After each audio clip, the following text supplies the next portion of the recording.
नहीं नहीं, ये कहानी इन सारे के सारे रिश्तों की नहीं, बल्कि 2 रिश्तों में ही सभी रिश्तों के होने की है।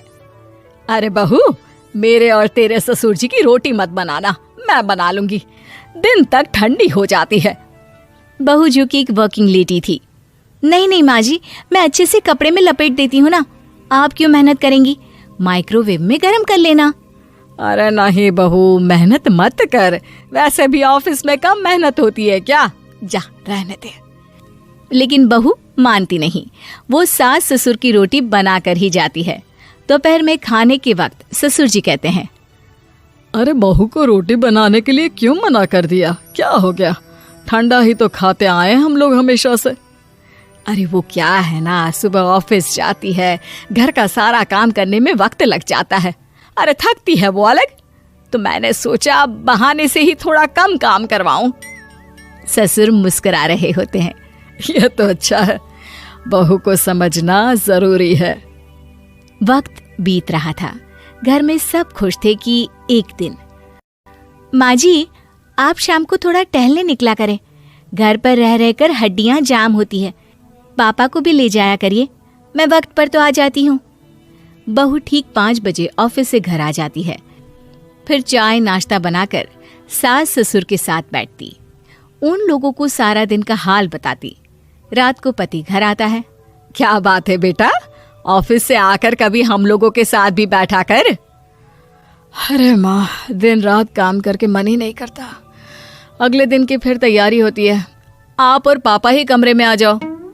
इससे अच्छी तो बहू है, कितना भी थकी रहे, घर आकर हम लोगों के लिए चाय नाश्ता बनाना, फिर बातें करना। बहू ना होती तो हम बुढ़ा बुढ़िया तो बैठे ही रह जाते। सास और ससुर अब बहू के कहने पर शाम की सैर पर निकलने लगते हैं। सास की कई सहेलियां बनती है तो ससुर को भी कुछ बुजुर्ग लोगों का ग्रुप मिल जाता है। कैसा रहा सहेलियों के साथ शाम का वक्त? हम लोगों ने तो भाई खूब योगा किया। अरे हम लोगों को गप्पों से फुर्सत ही नहीं होती। वैसे मिसेस मल्होत्रा आज बहू के बारे में कुछ बोल रही थी।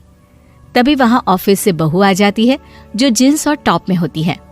क्या बात है माँ, क्या कह रही थी आपकी सहेली आपकी बहू के लिए? सास इस बार बहू को कुछ अलग तरीके से देखती है और उल्टा सवाल ही दाग देती है।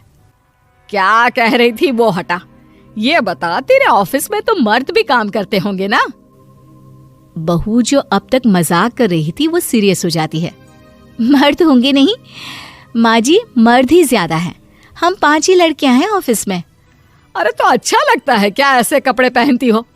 कल से तुम ना साड़ी पहनकर ऑफिस जाना, और हाँ, शाम का नाश्ता थोड़ा जल्दी बनाया करो, नाश्ता बनाकर बाद में ही ऑफिस के कपड़े चेंज करने जाना।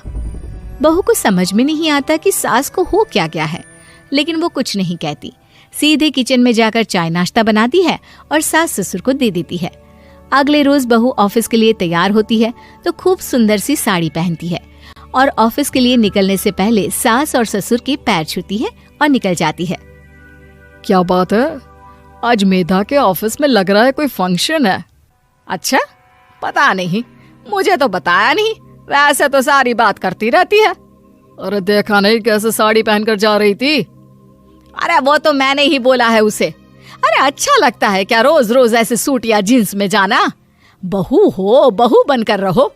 और आप भी ना मेधा मेधा मत किया करिए, बहू बोला करिए, सर पर चढ़ जाएगी तो दिक्कत हो जाएगी। सास अब बहू को बहू जैसा रखने लगती है, हर बात पर रोका टोकी, हर बात पर ताने। क्या बात है, आजकल लेट आ रही है ऑफिस से?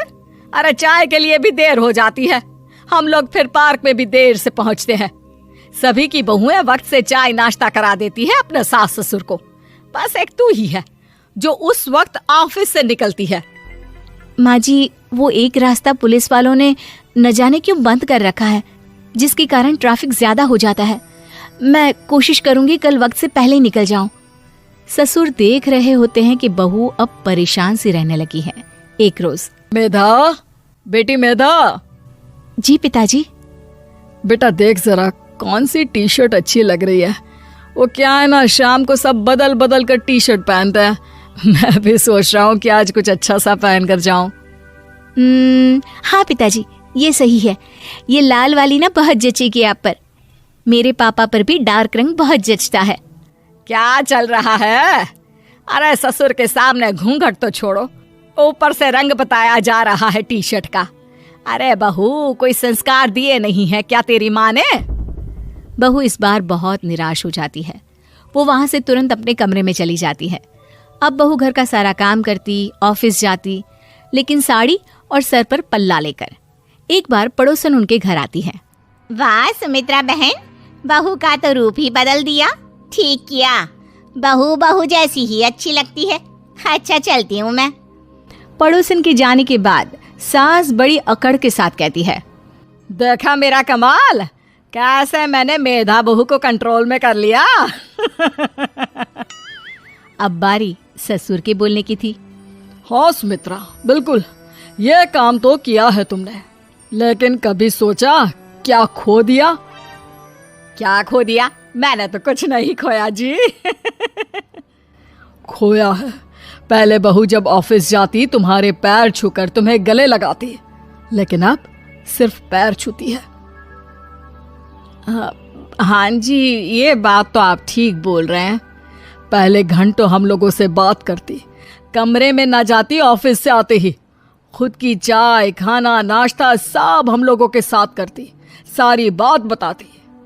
लेकिन क्या तुम्हें पता है, बहू की तबीयत खराब चल रही है, वो माँ बनने वाली है। ये बात मुझे बेटे ने बताई कि तुम्हें बता दूं। अब सास की आंख में आंसू थे। वो समझ गई थी कि लोगों के कहने में आकर उसने क्या खो दिया। शाम को बहू घर आती है तो माँ किचन में पकोड़े तल रही होती है। अरे माँ जी, आप रहने दीजिए ना, मैं आ तो रही थी। अरे नहीं, जा तू चेंज कर ले, मैं नाश्ता और चाय टेबल पर ही लगा रही हूँ मेधा। सास के मुंह से अपना नाम सुनकर बहू को बहुत अच्छा लगता है। माँ जी, कोई गलती हो गई है क्या? मेरे होते हुए आप काम करे, ये ठीक नहीं है। संस्कारी और समझदार बहू सास को माँ समझती है, लेकिन सास की बेवकूफी उसे सास ही बनाकर रखती है। बहू, मुझे भी थोड़े संस्कार और समझदार बनने का मौका दे, जिससे मैं भी बहू नहीं बेटी को देखूं तुझ में। और हाँ, मेरा होने वाला पोता क्या कहेगा कि दादी ने तो मेरी माँ को बहुत परेशान किया।